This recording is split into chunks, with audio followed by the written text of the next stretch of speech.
Now, as we go on to, I kind of want to talk more about. You said you're kind of into CFL a little bit, Canadian Football League. We haven't actually talked about this on this podcast, but I know the season just started.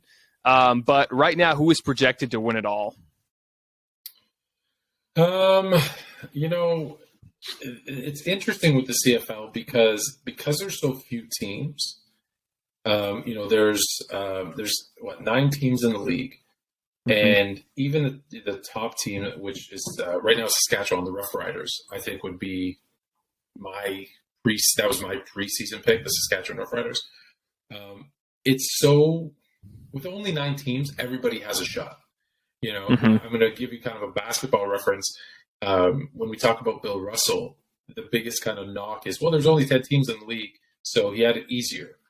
I kind of think the opposite. With 10 teams in the league, or in this case 9, I think any team has a shot. So I think Saskatchewan has a shot at it. I think, we thought the CFL would be something different this year because taking the year off because of COVID, and then they had this partnership with the XFL, and whatever they're working on didn't come to fruition. So I feel like they just kind of threw out the product and said, hey, let's do this. And I actually wrote a pretty long letter to the CFO of the CFL saying, hey, you have a problem. You have a financial problem, which is the CFL is one of the few leagues that is trying to make it with getting people into the stands. Right? If you look at the other major sports in North America, the NBA, the NFL, Major League Baseball, the common denominator for their success and failure is TV deals. And then the secondary thing is how they get people to gamble on them. Let's be honest. I know sometimes people hear gambling and they're like, oh, no, we know that gambling is happening all this sport. Listen, you take fantasy football. I guarantee you can find 1 million people who watch football because they're in a fantasy league, not because they were football fans. Or NFL fans. So that's where I think, I know I'm going off topic of the game, the CFL games, but I think that's what worries me about the CFL's future. But back to answer your question, I've got the Rough Riders as my early pick, and they're 2-0. So so far so good. Yeah, I know. Was it the last time they had a Grey Cup? I think Winnipeg won, right? The Winnipeg Blue Bombers, and I know they've won what? They've won the most, I know they've won a lot of Grey Cups. It's gonna be. I think it's between one of those two. It might be Saskatchewan, but the west part, we call anything. You should let me give you. I'll give you a geography lesson in Canada. Anything that's not Toronto, which ask anybody outside of Toronto, they hate Toronto because it's like we look at it like the center of the universe. Anything west of Toronto, so I mean Manitoba, which is the next province over, is considered Western Canada. So it's like Toronto and then Western. So Western Canada is really like traditional and into their CFL football, right? The Blue Bombers, the Edmonton, I guess Elks now. I mentioned the Calgary Stampeders, the Saskatchewan Rough Riders, the BC Lions. Those are actually really big draws, and so they're the ones that typically the Argonauts in Toronto. If they're good, they have some people go to games. If they're not good, not so much. So yeah, I'm not sure if it's Winnipeg or Saskatchewan, but yeah, one of those two I think is your all-time leader, Grey Cup leaders. Yeah, I've noticed too with the CFL, and what I've heard a lot is it has a more of an older demographic, and a lot of the younger generation isn't really appealing to the CFL. I've noticed that too, and I don't know what the CFL necessarily needs to do, because at one time they were really popular. I think back in the 80s or 70s and 80s when Warren Moon was playing, they were really popular. And of course, he won, 5 Grey championships, so he was dominant. And I feel like, it just doesn't seem like there's that younger demographic. And I don't think you said fantasy football, of course, is huge here in the U.S. or in the NFL, but I didn't think the CFL had fantasy football, but that would actually be a great idea. They have it. Oh, they do? They do, but I don't think they do a good enough job marketing their individual players, right? Like if you think of fantasy football, and that's I should mention that's another segment of Sports Fluent that we're starting, which is Fluent in Fantasy. So it's going to be a weekly fantasy tips on football. So if you think about it, if I name you, I don't know, or if you're a big fantasy football guy, if I say, hey, I need your advice, I need a running back, right? I'm thinking of picking Delvin Cook, David Montgomery, or Nick Chubb. who should I take first? You probably know all three of those guys. Mm-hmm. If I were to throw out three CFL running backs, and I'm not you specific because you don't follow it, but to any Canadian football player or Canadian football fan, not many people are going to know them, right? Like there's going to be a diehard core, don't get me wrong, but the fringe people, the casual fan, won't know three running backs from three different teams. Now, granted, it's not a very run first type of play because there's only three downs, but they're not going to know that. And that's the difference where, you can go to someone now who plays fantasy who doesn't follow, the NFL football all that well, but they'll know those three very easily because, oh yeah, they're first, second, third round running backs. I need to know them. So I think they haven't done that. I actually, in my letter, I'm not going to go through, probably take too long to go through it all, but like I gave them things like, hey, market the players, market that fantasy piece to it, add in-game gambling, whether you're watching at home or in the stadium where you can bet 5 cents on run or pass, 5 yards plus or minus, like just everything to get people actually watching the game. Because here's the funny part. Have you ever watched a full CFL game? It is so entertaining, right? Because the field is bigger. There's only 3 downs, so it's a lot of passing. It's high scoring. It's actually everything, that, some people will complain about the NFL that's, it's so slow and they're running the ball. And, now offensive has changed a little bit. They're throwing a lot more. But that was the CFL 20 years ago. Like if you look at Warren Moon, when you look at his professional yards, right, he's, up there at the top of all-time passing list, but some of that was in the CFL. It's because it's 3 downs. You got to throw. And when you have a field that's 110 yards, right, because there's that 10 yards in the middle. It doesn't stop at the 50. It goes like 50, 45, 50. There's 10 yards. The end zones are bigger. There's all these things. So there's more room to make those plays.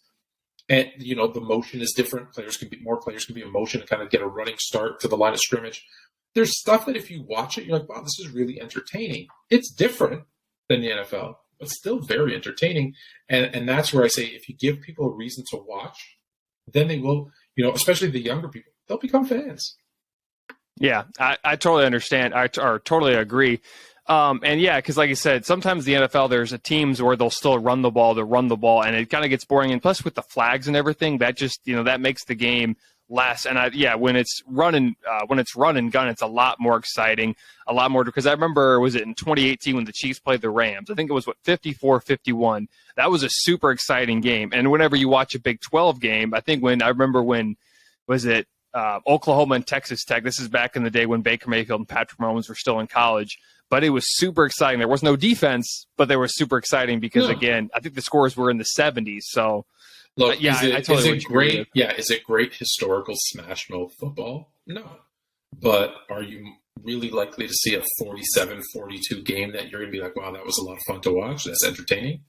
Yeah. Yeah. So, before we kind of switch gears from the CFL, I know there was, and as you mentioned, there's only 9 teams, and the CFL is really small. And I know there was rumors before the pandemic where the CFL was trying to expand. Is there any chance within the next 5 years the CFL gets one new franchise, maybe? I hope so. I think that, like I said, there's enough. Listen, I have an issue with the CFL, and they're doing it a little different this year, but. Well, no, the season's gonna blend into the NFL season again, and I think the best chance the CFL has, so one, to expand, and to be more, listen, for them to really succeed. I guess it depends. If I was running the CFL, I'd want it to expand to let all of North America really be something that they watch. So I would move it and start it, either right after, a few weeks after the Super Bowl, or a couple of weeks after the draft. And make it like a summer league. Because, look, I know it's not ideal, but I'd like to have 2-way contracts where an NFL player who's trying to rehab or trying to prove themselves, a veteran guy who's trying to get back on a team, right, can go play in the CFL for the summer, show their NFL team what they're capable of, and then maybe get called up. When the way the seasons blend in, that's not going to happen. So that's the first thing I would do. I would move the games to Sunday. I don't know if you've looked in the CFL schedule. There's games Monday, Tuesday, Wednesday, Thursday, Friday. And they still try to do it by calling it week 1, week 2, week 3. But, I mean, if you want younger fans to start, getting into your game, you have to make some concessions for them. And the two things you need to do is make every game on a Sunday afternoon so that it could be a family event. So the older generation that still loves the CFL can take their younger, kids, grandkids, whatever, to that game. The other thing is, obviously, stream it. Stream it everywhere, right? Get a deal with YouTube and just stream every second of every game, mic'd up, behind the scenes. Heck, coaches rants in the locker room. Just give more access and stream it and say, hey, this is how people, cable television is on a steady decline for years, because everyone's streaming. So tap into that. If you do that stuff, then you could put the league in a financial position where they could expand. Now, they tried to expand into the U.S. A while ago. It didn't work. But I think it was the same game with the same bad decisions. So, the expansion the timing was bad. You need to have the infrastructure first before you can expand. Yeah, I understand what you're saying. Like maybe make it more of I guess it'd be more of if it was a two-way, if you let players have a two-way contract, it'd be kind of like a minor league system. But and then of course, now, I don't want to call it that because then you'll diminish what the CFL is. And the CFL still is a very unique but professional football league. So you don't want to take away from that. I think, and that maybe is the reason why they don't want to have these two ways. But, you don't want it to be like seen as like a farm club or a summer league. I understand that you don't want to do that. But for the betterment of your league, I think it's fair to say, hey, now I think that's what they might be doing with the XFL. Mm-hmm. My idea for the XFL when they merged, the first thing I thought of actually before they merged, I kind of put it out there saying, hey, since the CFL hasn't played in a year and, the XFL, it was right after I think Danny Garcia and Dwayne Johnson bought them. I said they should merge, figure out a way. Now here's the problem because there's the 3 down versus 4 down, but they should create like the North American Football League, right? And then that could compete with the NFL, and then leave the CFL as a 3 down unique thing where it makes sense. That I don't think that's going to happen though. So yeah, back to the thing. Yeah, so Sunday streaming, make it more accessible. I think they still try to treat it like it's the NFL, and it's not. And I think that's why the XFL failed. Is they thought they could just step in day one and be the NFL. No, you can't. The NFL's been around for 100 and whatever years. They've kind of earned their stripes. You can't just jump in tomorrow and do the same thing. Yeah, I understand what you're saying with the streaming and everything, because I think the MLB now streams live on YouTube, which is really fun to watch, because especially if you don't have cable or whatever.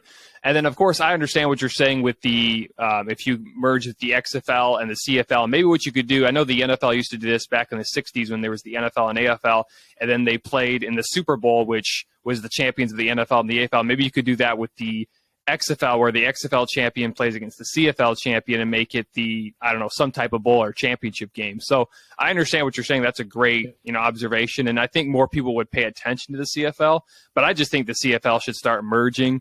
I guess you just merge into other cities of Canada or provinces or whatever. You couldn't really go back to the US because it'd be much different, but I see what you're saying there. So yeah.